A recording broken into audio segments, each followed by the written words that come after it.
मत्ती की किताब 25वां अध्याय। उस दिन स्वर्ग का राज्य उन कन्याओं के समान होगा जो मशालें लेकर दूल्हे से मिलने निकली। उनमें से 5 लापरवाह थी और 5 समझदार। 5 लापरवाह कन्याओं ने अपनी मशालें तो ले ली, पर उनके साथ तेल नहीं लिया। समझदार कन्याओं ने अपनी मशालों के साथ कुप्पियों में तेल भी ले लिया। क्योंकि दूल्हे को आने में देर हो रही थी, सभी कन्याएं ऊँघने लगी और सो गई। पर आधी रात को धूम मची, आहा, दूल्हा आ रहा है, उसे मिलने बाहर चलो। उसी क्षण वे सभी कन्याएं उठ खड़ी हुई और अपनी मशालें तैयार करने लगी। लापरवाह कन्याओं ने समझदार कन्याओं से कहा, हमें अपना थोड़ा तेल दे दो, हमारी मशालें बुझी जा रही हैं। उत्तर में कन्याओं ने कहा, नहीं, हम नहीं दे सकती, क्योंकि फिर ना ही ये हमारे लिए काफी होगा और ना ही तुम्हारे लिए।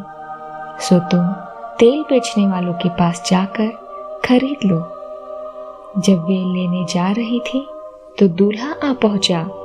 सो वे कन्याएं जो तैयार थी उनके साथ विवाह के उत्सव में चली गई। और फिर किसी ने द्वार बंद कर दिया। आखिरकार वे बाकी कन्याएं भी आ गई और कहा, स्वामी, हे स्वामी, द्वार खोल, हमें भीतर आने दो।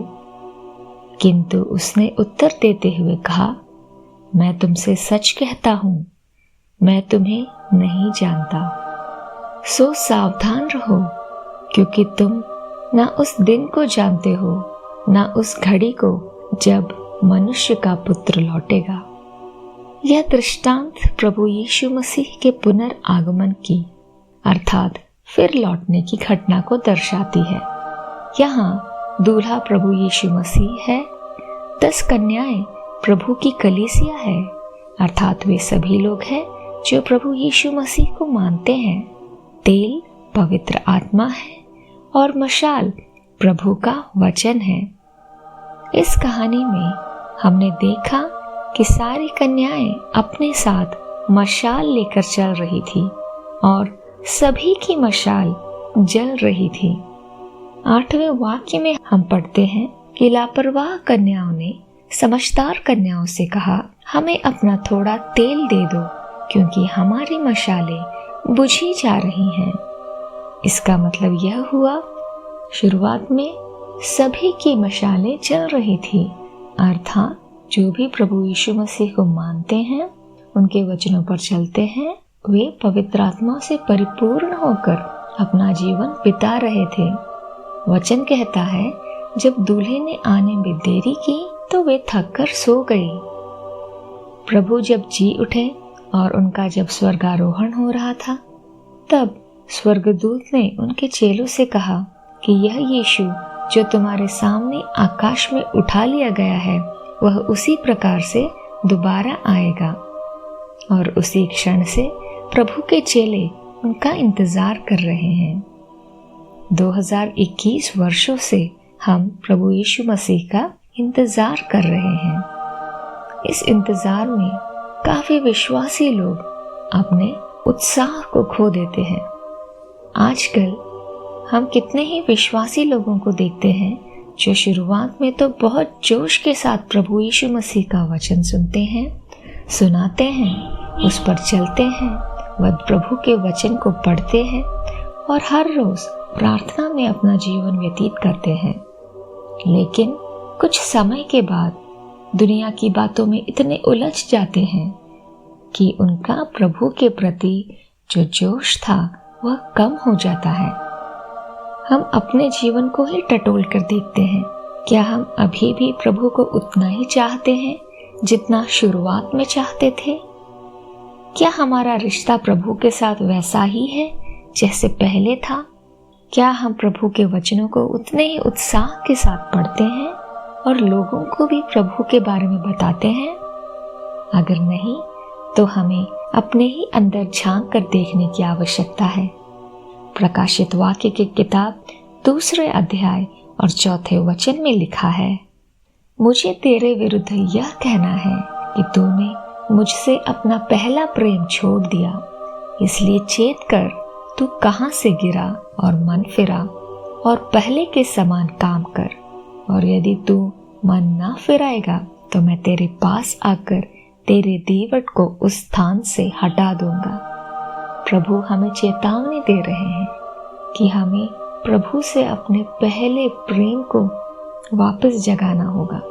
हमें फिर से प्रभु के लिए काम करना होगा, मन फिराना होगा और प्रभु यीशु मसीह के कहे हुए वचनों पर दोबारा से चलना होगा। आगे की कहानी में लिखा है कि जब दूल्हा अचानक से आ गया तब मूर्ख कन्याओं ने समझदार कन्याओं से तेल मांगा, लेकिन उन्हें तेल नहीं मिला। अर्थात हमें अपने उद्धार के लिए दूसरों पर निर्भर नहीं होना चाहिए। फिलिपियों की किताब 2 अध्याय के 12वें वचन में लिखा है, जिस प्रकार तुम सदा से आज्ञा मानते आए हो, वैसे ही अब भी डरते और कांपते हुए अपने उद्धार का कार्य पूरा करते जाओ। फिर तीतुस की किताब 1 अध्याय 11 से 13वें वचन में लिखा है, परमेश्वर का अनुग्रह प्रकट है जो सब मनुष्य के उद्धार के लिए कार्य करता है, जो सब मनुष्यों के उद्धार का कारण है और हमें बताता है कि हम अभक्ति और सांसारिक अभिलाषाओं से मन फेरकर इस दुनिया में संयम और भक्ति और धर्म से जीवन व्यतीत करें और उस धन्य आशा की, यानी हमारे महान परमेश्वर और उद्धारकर्ता यीशु मसीह के प्रकट होने की बाट जोहते रहे। अर्थात जो मनुष्य का उद्धार है वह परमेश्वर का अनुग्रह है और वह हमें यह बताती है कि हमें अभक्ति का जीवन छोड़कर सांसारिक अभिलाषाओं से मन फेर कर संयम, भक्ति और धर्म से जीवन व्यतीत करना चाहिए और प्रभु का इंतजार करना चाहिए।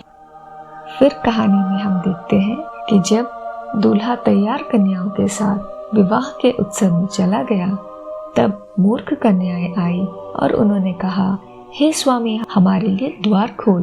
परंतु प्रभु ने उत्तर दिया कि मैं तुम्हें नहीं जानता। मत्ती की किताब 7वें अध्याय के 19वें वाक्य में लिखा है, जो पेड़ अच्छा फल नहीं लाता है उसे काटा और आग में डाल दिया जाता है। जो मुझसे हे प्रभु कहता है वह नहीं, किंतु जो स्वर्गीय पिता की इच्छा के अनुसार चलता है वही स्वर्ग में प्रवेश करेगा। उस दिन बहुत से लोग मुझसे कहेंगे, हे प्रभु, क्या हमने तेरे लिए भविष्यवाणी नहीं की और तेरे नाम से दुष्ट आत्माओं को नहीं निकाला और तेरे नाम से बहुत से अचंभे नहीं किए? तब मैं उनसे खुलकर कह दूंगा कि मैं तुमको कभी नहीं जानता।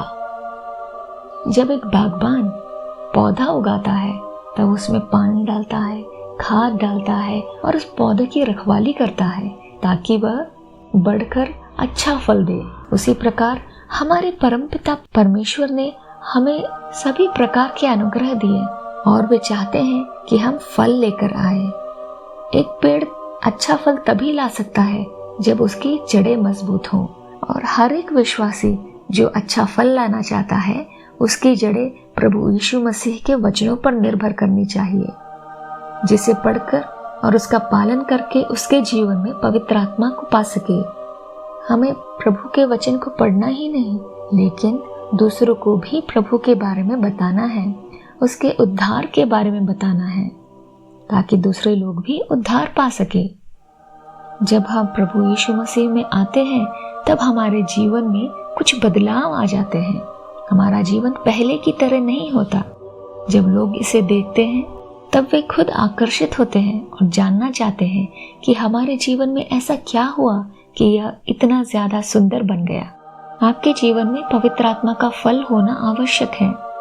गलातियों की किताब के 5वें अध्याय 22वें वचन में लिखा है, आत्मा का फल प्रेम है, आनंद है, शांति है, धीरज है, कृपा, भलाई, विश्वास, नम्रता और संयम है। हमें एक दूसरे से प्रेम करना चाहिए क्योंकि प्रभु ने हमसे प्रेम किया। हर एक परिस्थिति में हमें प्रभु में आनंदित रहना चाहिए, जिसकी वजह से हमारे मन में एक असीम शांति मिलती है जो केवल प्रभु यीशु मसीह के द्वारा ही आ सकती है। हमें अपने जीवन को प्रभु में धैर्य के साथ आगे बढ़ाना चाहिए, बिना डरे, क्योंकि प्रभु ने कहा है, अगर तुम मेरे पीछे आना चाहोगे तो तुम्हें अपना क्रूस उठाना पड़ेगा। हमें कृपालु और दयालु होना चाहिए, एक दूसरे की भलाई करनी चाहिए, प्रभु यीशु मसीह में अटूट विश्वास होना चाहिए, हमेशा नम्र रहना चाहिए और संयम बरतनी चाहिए। हमें उन 5 समझदार कन्याओं की भांति रहना चाहिए जो पवित्र आत्मा से परिपूर्ण होकर अपने जीवन को सीधा कर प्रभु यीशु मसीह का इंतजार कर रही हैं। 2 तीमुथियुस के 4 अध्याय के 8वें वचन में लिखा है, भविष्य में मेरे लिए धर्म का वह मुकुट रखा है जिसे प्रभु जो धर्मी और न्यायी है मुझे उस दिन देगा, मुझे ही नहीं परंतु उन सबको देगा जिन्होंने उसके आने का दिल से इंतजार किया।